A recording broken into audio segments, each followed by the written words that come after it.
Señor, en medio de nosotros. Tu palabra va a ser compartida, leída. La vamos a examinar, la vamos a meditar, Señor, y permite que vayamos a nuestros hogares con ese rema, Señor, esa palabra tuya. Que sea implantada en nuestros corazones esa semilla, Señor, que germine, dé frutos, Señor, para que nuestra vida espiritual siga desarrollándose, creciendo, Señor, en conocimiento, en gracia, en madurez espiritual. Gracias por la inversión que tu pueblo ha hecho en esta mañana de venir a tu casa. Y queremos aprovechar cada instante, cada momento en tu presencia. Lo hacemos con reverencia, Señor, delante de ti, Señor. Bendícenos y háblanos, porque hemos venido en esta mañana, Señor, a escuchar tu voz. En Cristo nuestro Señor y Salvador. Amén, amén y amén. Muy buenos días, querida iglesia, que la paz del Señor esté con ustedes. Pueden tomar sus lugares. Saludamos también cordialmente a todos aquellos que domingo tras domingo nos siguen a través de nuestro canal de YouTube. Que la bendición del Señor sea con todos ustedes. Y aquellos que también van a ver los mensajes, porque los mensajes también se pueden volver a escuchar a través de nuestra página en YouTube. Así que tenemos muchas visitas, hermanos, donde la gente acude también a volver a escuchar la palabra, o según los títulos que tiene cada sermón de las distintas personas que pasan domingo tras domingo en este púlpito, puede ser escuchado nuevamente, rumiado, como quien diría, para beneficio y edificación de nuestras vidas. En esta mañana simplemente, hermanos, voy a ser bastante concreto, pero me gustaría empezar este domingo y una vez por mes, por lo menos, tocar el Sermón del Monte. Quizás nos lleve varios meses, no en una serie consecutiva, sino una vez por mes, hablar sobre este sermón tan importante, que fue el sermón más hermoso que jamás se haya predicado. Hay sermones emblemáticos en la historia que han quedado registrados, hermanos, como magníficos, pero ninguno se iguala al sermón que nuestro Señor Jesucristo predicó, y lo encontramos registrado en el capítulo 5 del Evangelio según San Mateo. Así que les invito a que junto conmigo podamos leer la primera parte de este sermón.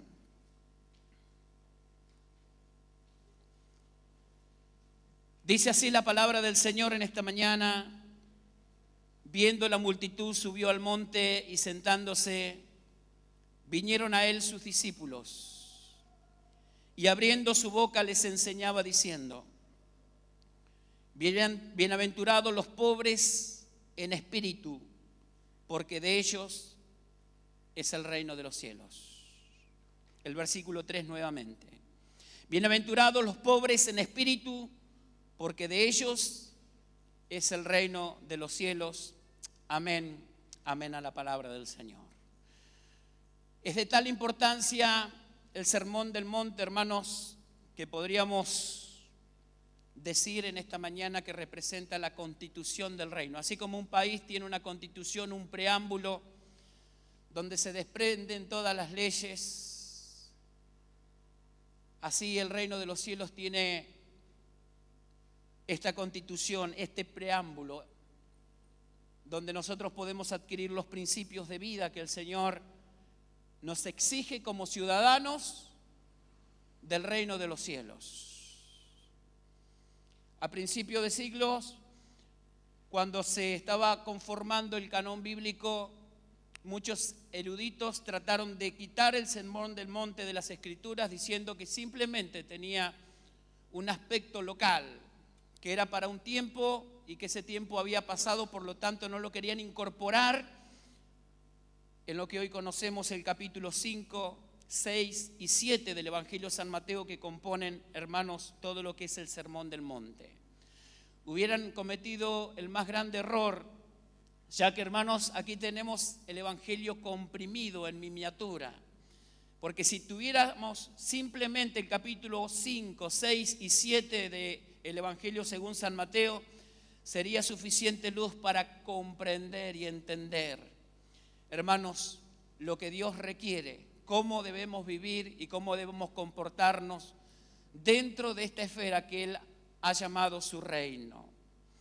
Y pienso que Jesús, a través del Sermón del Monte, quería pintar un cuadro y representar la vida de cada uno de nosotros, retratarnos a nosotros cómo debe ser nuestra conducta, nuestro estilo de vida, nuestro comportamiento, nuestras actitudes, nuestra manera de proceder, no solamente en privado, sino en público. Encontramos en el Sermón del Monte, hermanos, riqueza tal, hermanos, que es digno de estudiarlo, es digno de comprenderlo. Lo he hecho muchas veces y cada vez que vuelvo a él, me sorprende, hermanos, cómo esta palabra tan rica puede llegar a bendecir nuestras vidas. Por eso le pido que en esta mañana todos presten atención, porque el Señor nos quiere hablar y quiere que vayamos con una consigna a nuestros hogares, porque de eso se trata. No solamente a venir a pasar un momento que está bien, de alegrarnos, de sentirnos bien en este lugar, pero que vayamos con una palabra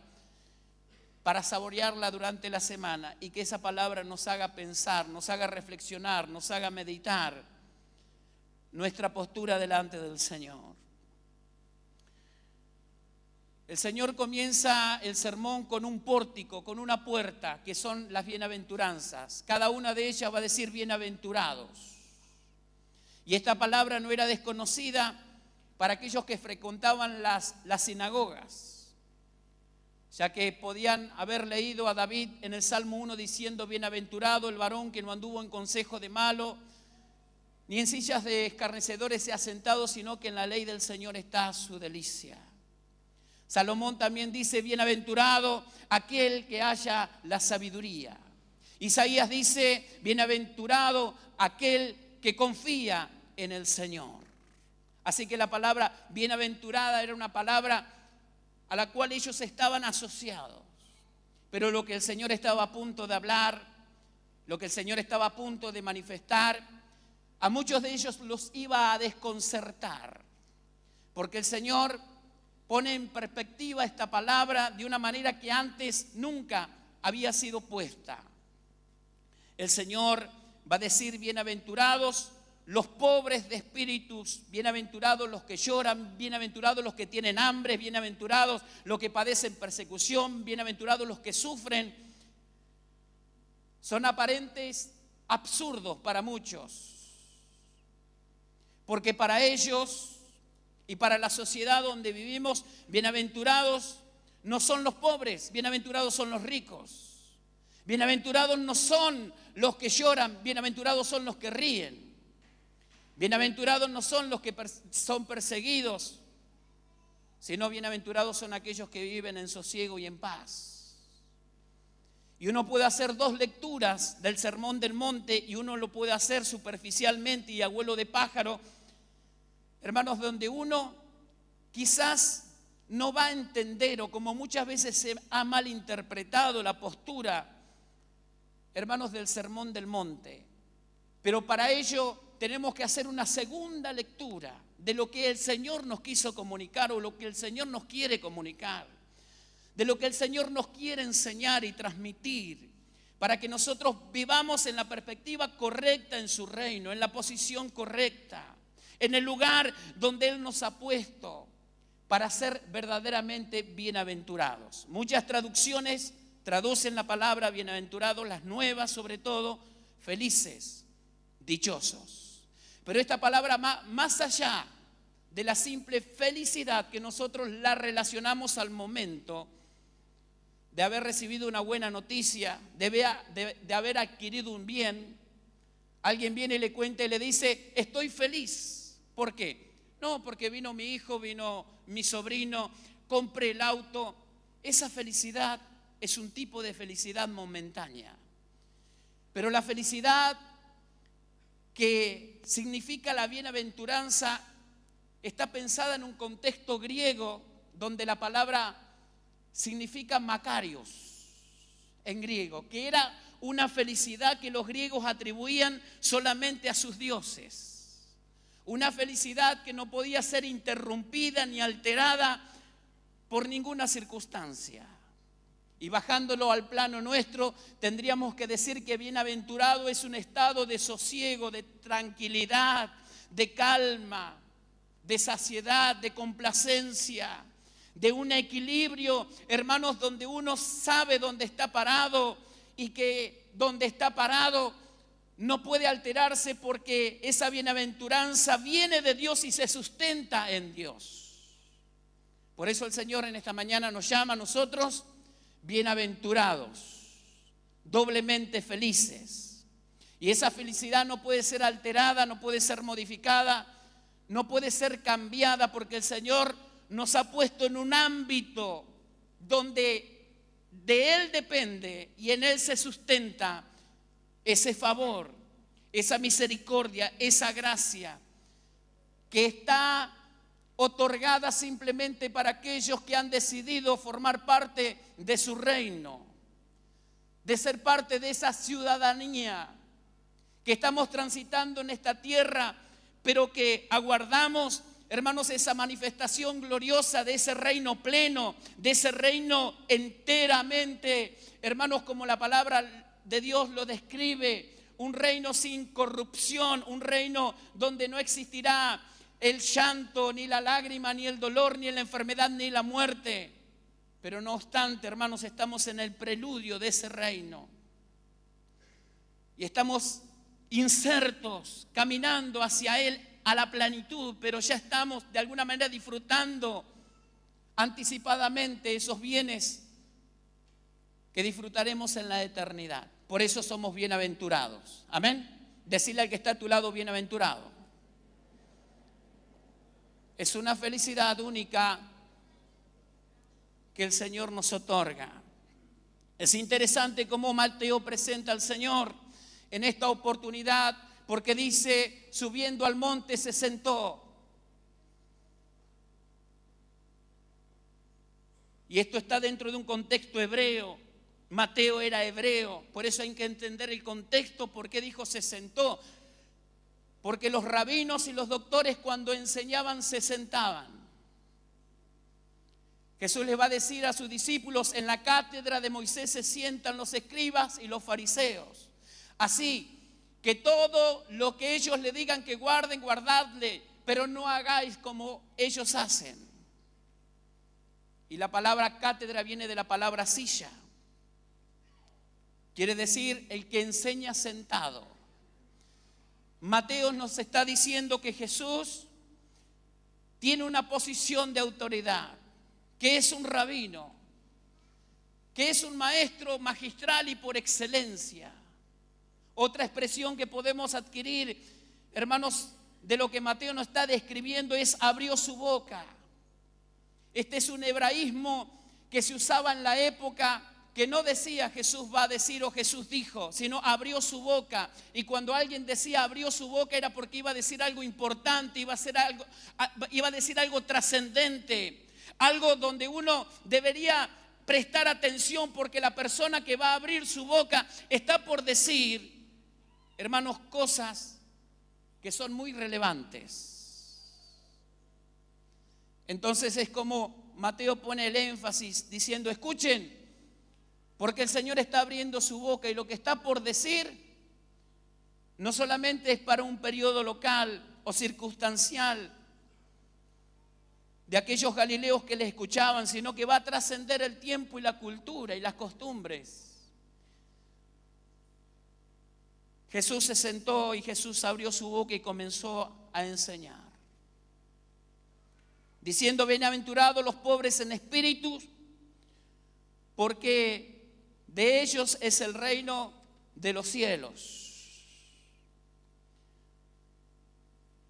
Esta palabra ha sido muchas veces interpretada con la pobreza material.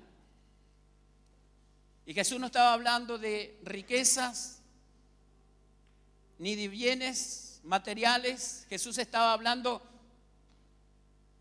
de la pobreza del espíritu del hombre. Dios, siendo espíritu, se relaciona con nosotros a través de nuestro espíritu. Hay gente que se ha dedicado a la pobreza extrema, que ha renunciado a sus bienes. Hay gente que ha hecho un voto de pobreza, interpretando muchas veces pasajes como esto, hermanos, que no tienen nada que ver una cosa con la otra, porque el Señor lo que está hablando es precisamente del centro del hombre, de ese soplo de vida que nos ha dado, donde Él quiere relacionarse con cada uno de nosotros. Y de cierto, usted como yo conocerá personas que tienen muchos bienes de esta tierra, pero sin embargo tienen una gran humildad. Y personas que quizás no tienen lo suficiente, pero sin embargo tienen un orgullo gigantesco en su vida. Así que no tiene relación una cosa con la otra, sino que es una actitud del corazón. Es una actitud que va más allá de lo que poseemos, de lo que somos o de lo que tenemos. Es una actitud del corazón y que el Señor en esta mañana nos quiere enseñar. Para los griegos había dos formas de describir la pobreza. Las dos mismas palabras están escritas en español, pobreza y indigencia. ¿Quién es el pobre? Entendemos que aquel que simplemente subsiste, que tiene su trabajo y que vive al día, que de alguna manera no puede subir ese escalón del progreso porque se lo impide ya sea el ambiente social, su condición intelectual, su formación académica. Es un nivel de pobreza. Pero también existía la palabra indigencia, que es la misma que nosotros usamos, que se refiere a aquellas personas que no tienen ni lo básico para ser sustentados. Jesús contó una parábola, la parábola del rico y de un indigente llamado Lázaro. Este rico que hacía banquete todos los días, se vestía de púrpura con esplendidez, hacía esos banquetes y había un mendigo llamado Lázaro a la puerta, el cual deseaba llenar su vientre con las migajas que caían de la mesa de este rico. Y era tan pobre, tan indigente que aún los perros venían y lamían sus llagas. El indigente es ese, el que quiere comer, tiene hambre pero no puede, quiere salud pero tampoco la puede obtener. Está con las manos vacías. Cuando Jesús hablaba de pobres en espíritu, se estaba refiriendo a una condición como la de Lázaro.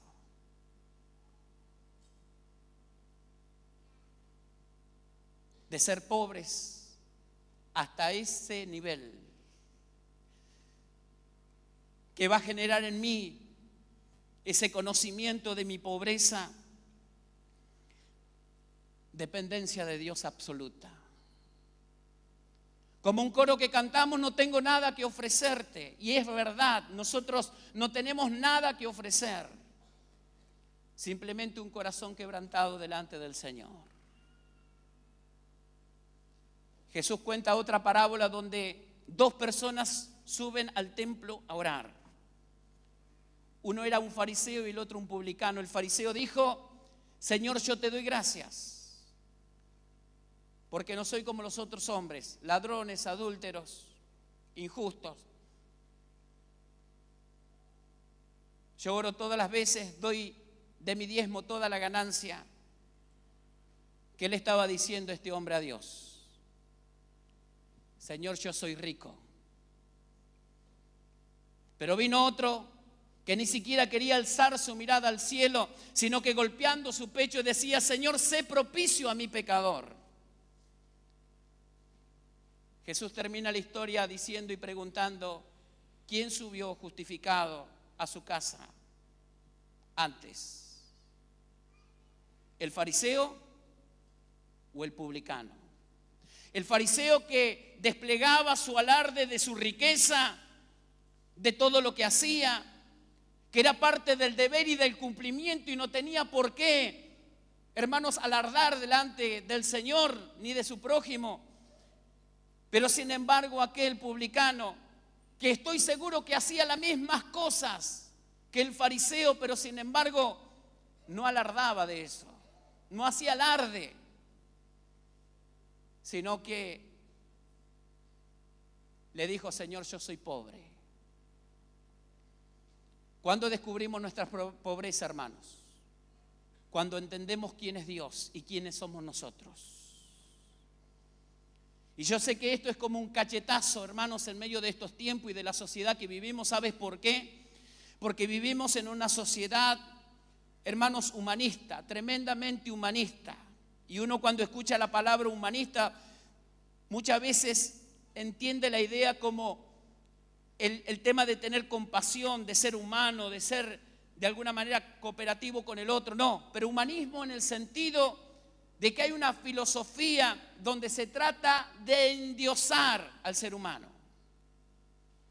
donde el ser humano es todo, donde yo soy el centro, donde yo soy el eje de todo. Y no solamente es una filosofía, hermanos, que la podemos percibir en los medios de comunicación, en las propagandas, que a través de los productos a obtener nosotros podemos obtener ese prestigio, esa grandeza que alimenta nuestro ego y nos gusta como ser humano hacernos sentir, hermanos, que podemos de alguna manera tener esa independencia fuera de Dios. Pero no basta solamente con eso, porque dentro de nuestras iglesias, hermanos, el humanismo también se ha metido. Montón de filosofías de la nueva era, del hinduismo, donde se resalta y se destaca la persona humana, donde Dios ha dejado de ser Dios y donde el hombre se ha convertido en el centro. Pero el Señor no estaba hablando de absurdos, el Señor estaba hablando de principios que muchas veces, hermanos, por las riquezas que hemos adquirido en todos los índoles de nuestras vidas, sentimos cierta independencia de Dios. El otro día me llaman de Buenos Aires y me dan fecha para presentar una tesis de la maestría. ¿Y sabe lo que aprendí, hermanos, con la maestría? Estudie, porque es bueno, pero aprendí que no sé nada.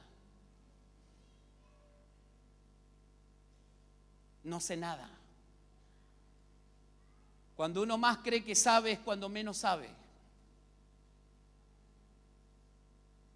Me pasó como a San Agustín mientras caminaba por la orilla del océano, pensando y meditando sobre la grandeza de Dios, y vio a un niño con un pequeño baldecito llenando un huequito en la arena y le dijo: ¿qué estás haciendo? Estoy trayendo el océano al pocito. Y San Agustín le dice: no seas tan tonto, ¿cómo va a caber el océano en un pocito? Y el niño le dijo: no creas tú que con tu mente podrás comprender también la inmensidad de Dios. Cuando uno, hermanos, entiende quién es Dios y entendemos quiénes somos nosotros, nos damos cuenta de nuestra verdadera pobreza. Vivimos en un tiempo donde nos tienen que inflar continuamente para levantarnos el ánimo, como en una de unas actividades, en unas pampas lejanas, donde la canción repetía: dale que vos podés, dale que vos podés. Y la arenga, hermanos, donde el yo estaba siendo alimentada, hermanos, era entre gritos de júbilos. Nos gusta decir que nosotros podemos. Si uno lee a David diciendo a Goliat: el Señor te entregará hoy en mis manos, uno lo puede ver como alguien de la nueva era, pero él dijo: el Señor te entregará hoy en mis manos. Eso cambia todo. Si uno podría escuchar a Pablo diciendo todo lo puedo, podría decir que Pablo también es un integrante de la nueva era. Pero Pablo dice: todo lo puedo en Cristo, y eso cambia la diferencia, hermanos. Y yo lo que veo en esto, y quiero que pensemos en esto en esta mañana, que todos los hombres de Dios tuvieron un punto de inflexión en su vida, que se dieron cuenta de su pobreza. Porque ser pobre no es ser un pusilánime. Ser pobre de espíritu no es ser falto de carácter. No es ser una persona, hermanos, sin principios. Ser pobre de espíritu es darnos cuenta quién es Dios y simplemente darnos cuenta quiénes somos nosotros. Si nosotros no tenemos una visión real de Dios, como la tuvo Isaías en esa revelación maravillosa en el capítulo 6, donde Dios se le presenta y lo ve en gloria. Lo que Isaías vio, lo que Isaías escuchó, lo que Isaías sintió, hermanos, cambió su perspectiva de su vida para siempre. Porque Isaías va a descubrir su pobreza espiritual, diciendo: ay de mí, Señor, que soy hombre inmundo de labio, habitando en medio de un pueblo que tiene labios inmundos. Han visto mis ojos al Rey de los cielos. ¿Cómo necesitamos ver a Dios en este tiempo, hermanos? En un tiempo de tantas frivolidades, en un tiempo donde Dios ha dejado de ser Dios, ha dejado de ser padre para convertirse en abuelo. En muchas vidas, en muchas familias, en muchas iglesias, Dios ya no es padre. Dios es abuelo. Dicen que los abuelos malcrían a los nietos, pero esa es una excepción aquí en la iglesia. Pienso que los abuelos crían bien a los nietos. Amén.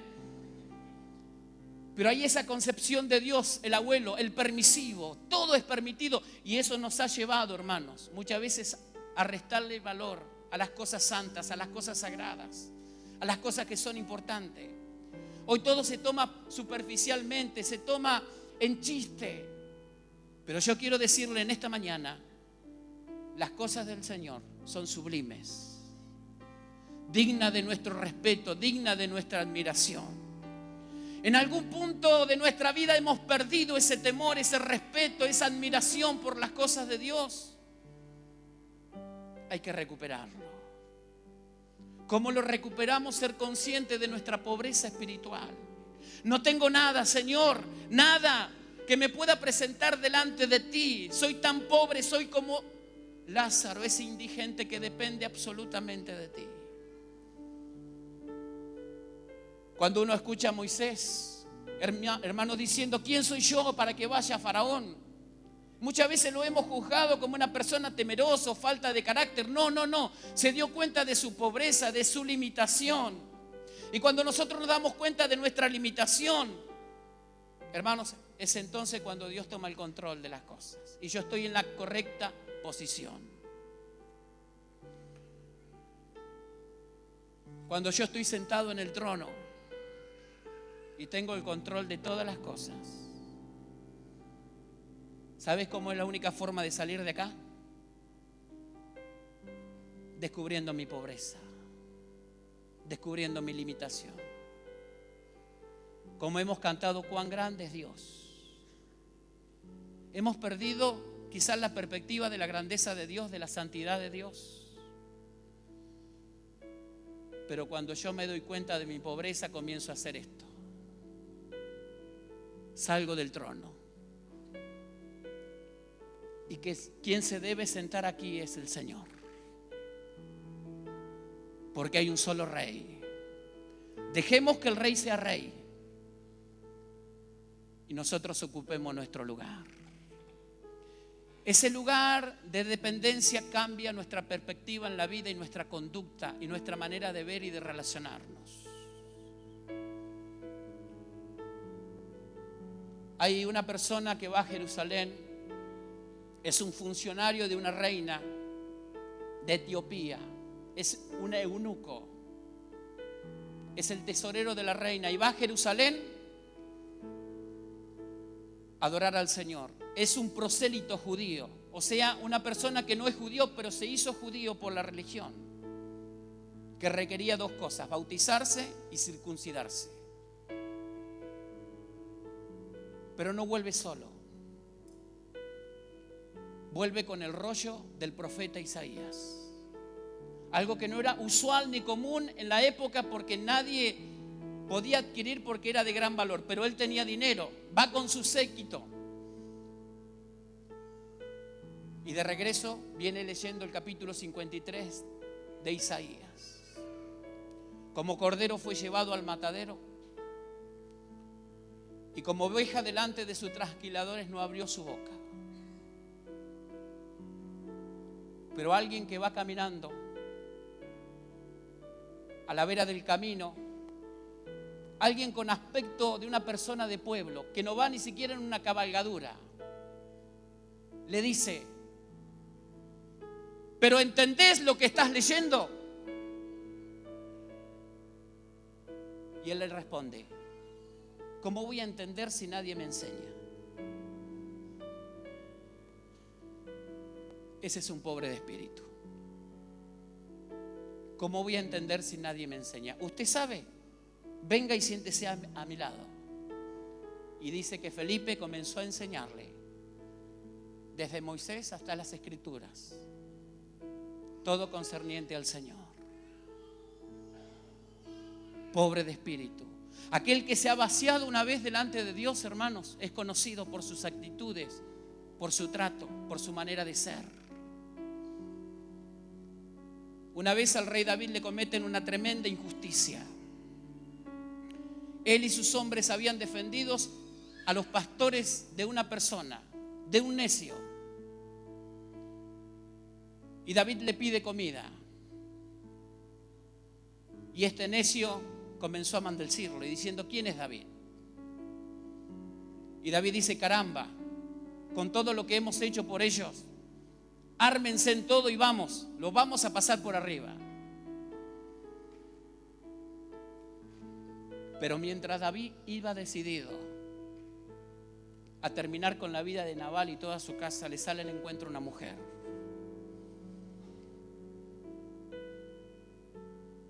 Y ella le dice: no te manches la mano con sangre por un necio, por alguien que no vale la pena. ¿Sabe lo que le dice David? Bendita tú eres del Señor, que me has estorbado en mi camino para no cometer un mal. ¿Sabe cómo se llama eso? Pobreza de espíritu. Personas que se han vaciado delante de Dios solamente pueden actuar así.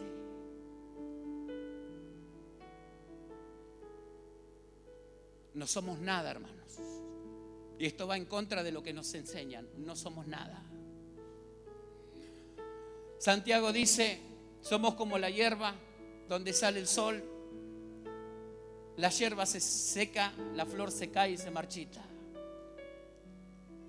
No somos nada. ¿Estamos de acuerdo? No somos nada. Nadie va a un casamiento y dice: no somos nada. ¿Verdad?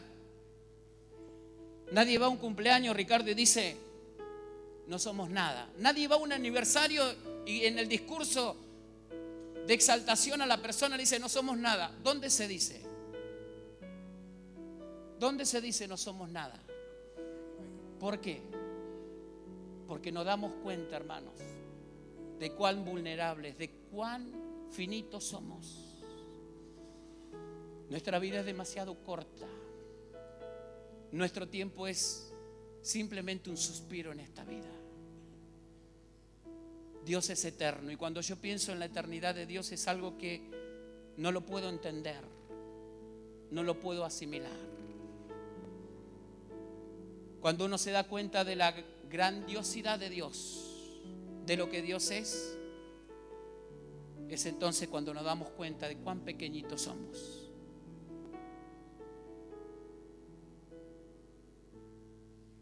Cuando nos bajamos del trono se sube el Señor. Y cuando el Señor sube al trono, Él reina. Y cuando Él reina, todas las cosas están en su correcta perspectiva. Y todas las cosas funcionan. Tenemos que resistir a este sistema, hermanos, donde quieren endiosarnos.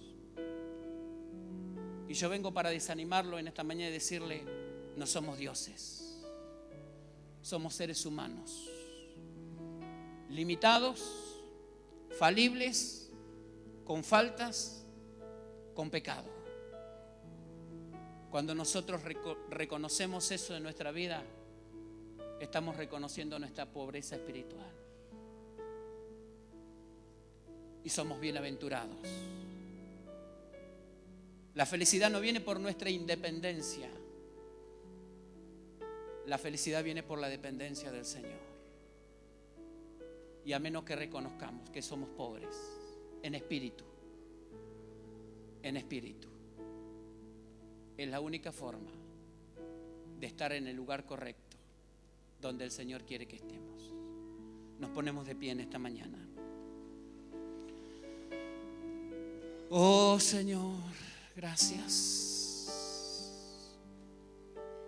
Gracias Señor, gracias por tu presencia, gracias por tu palabra. Cuánto tenemos para aprender, Señor, cuánto tenemos ante tu inmensidad, ante lo grandioso que eres.